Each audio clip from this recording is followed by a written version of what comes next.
On May 7, 2025, just after 1:44 a.m., India launched a massive surprise airstrike on multiple locations in Pakistan and Pakistan-administered Kashmir.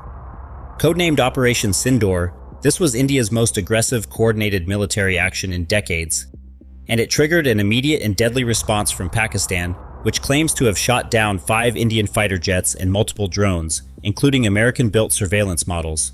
This isn't just a border skirmish. It's the sharpest escalation between two nuclear-armed rivals since the Kargil War of 1999. Let's break down what happened, why it happened, and what this means for both South Asia and the wider world.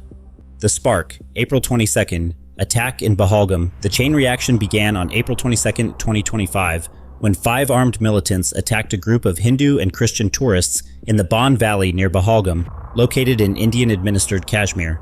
The attackers, disguised in military uniforms, carried M4 carbines and AK-47s, and reportedly forced their victims to recite Islamic verses to determine their religion before executing them. At least 27 civilians were killed, 25 Hindus, 1 Christian, and a local Muslim guide. The Resistance Front, a group allegedly linked to Lashkar-e-Taiba, initially claimed responsibility but later walked back their statement. India, however, firmly blamed Pakistan-based terror groups and vowed retaliation. Diplomatic retaliation, the Indus Waters Treaty suspension. India's response came quickly. On April 23rd, just one day after the attack, Delhi suspended the Indus Waters Treaty, a historic and highly sensitive water-sharing agreement with Pakistan, in place since 1960. This treaty is critical for Pakistan, an agrarian country where 80% of farmland depends on the Indus River system. Disrupting this flow is seen as an existential threat, and Islamabad declared India's suspension of the treaty as an act of war. Pakistan vowed legal action and said it would escalate the issue to the World Bank, The Hague, or the Permanent Court of Arbitration if needed. But the retaliation didn't stop at diplomacy. The airstrikes begin. Operation Sindoor. On May 7th, the Indian military launched 24 precision missile strikes on 9 key targets across Pakistan and Pakistan-controlled Kashmir. According to Indian briefings, the targets were training camps and weapons facilities used by Lashkar-e-Taiba and Jaish-e-Mohammed. Strikes hit locations in Muzaffarabad, Kotli, Bimber, Bahawalpur, and Sialkot.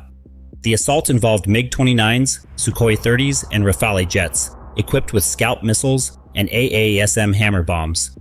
The Indian Ministry of Defense claims 70 terrorists were killed and 60 others wounded. The attack was coordinated across air, land, and sea, marking the first such tri-service operation since the 1971 Indo-Pak War. But India didn't get away without losses. Pakistan's response, aerial intercepts and shootdowns. In retaliation, Pakistan scrambled its air defenses, deploying the HQ-9 missile system, purchased from China, and its J-10 fighter jets. Pakistan Armed Forces claims it shot down 5 Indian fighter jets, 3 Rafale jets, French-made, cutting-edge fighters, 1 Sukhoi Su-31 MiG-29. In addition, Pakistan reported intercepting and downing multiple Indian drones, including US-manufactured surveillance drones that allegedly violated Pakistani airspace. Video footage and eyewitness reports suggest debris fell in both civilian and military zones, escalating local panic. India has not confirmed these losses, but military analysts point out that even limited aircraft losses would be highly significant, given India's small Rafale fleet of only 36 jets. Border fire and civilian fallout. The conflict didn't remain in the skies. Following the strikes, artillery exchanges erupted across the line of control, LOC. Civilians on both sides reported shelling. Pakistan claims additional civilian casualties, while Indian forces reported the death of at least 1 soldier. Meanwhile, mass arrests began in Indian-administered Kashmir.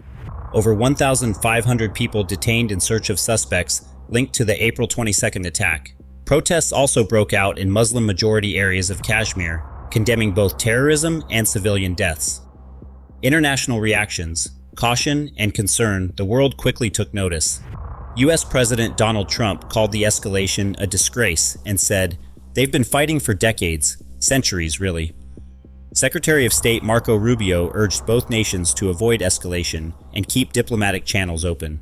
The UN Secretary General called for maximum restraint. Even China, an ally of both countries, condemned the violence and labeled the airstrikes as destabilizing. Most international airlines suspended flights over Pakistani airspace, and global markets saw defense stocks spike while South Asian investments took a hit. The real powder keg. The Indus Waters Crisis. While the airstrikes dominated headlines, experts believe the real danger lies in the water dispute. The Indus Waters Treaty, signed in 1960, was brokered by the World Bank and has survived 4 wars between India and Pakistan.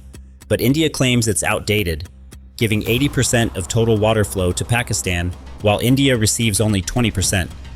Pakistan, however, sees the treaty as non-negotiable. Its agriculture, economy, and drinking water depend on it.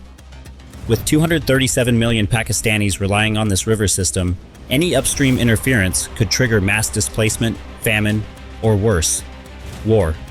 By suspending the treaty, India may be signaling that diplomatic retaliation has reached its limits.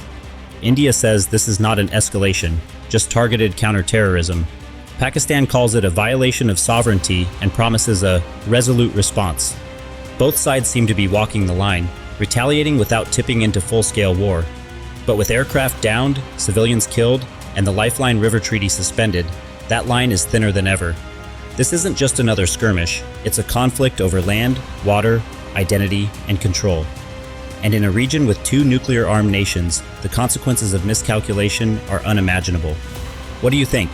Is this the beginning of a major war, or just a show of force gone too far? Drop your thoughts in the comments below.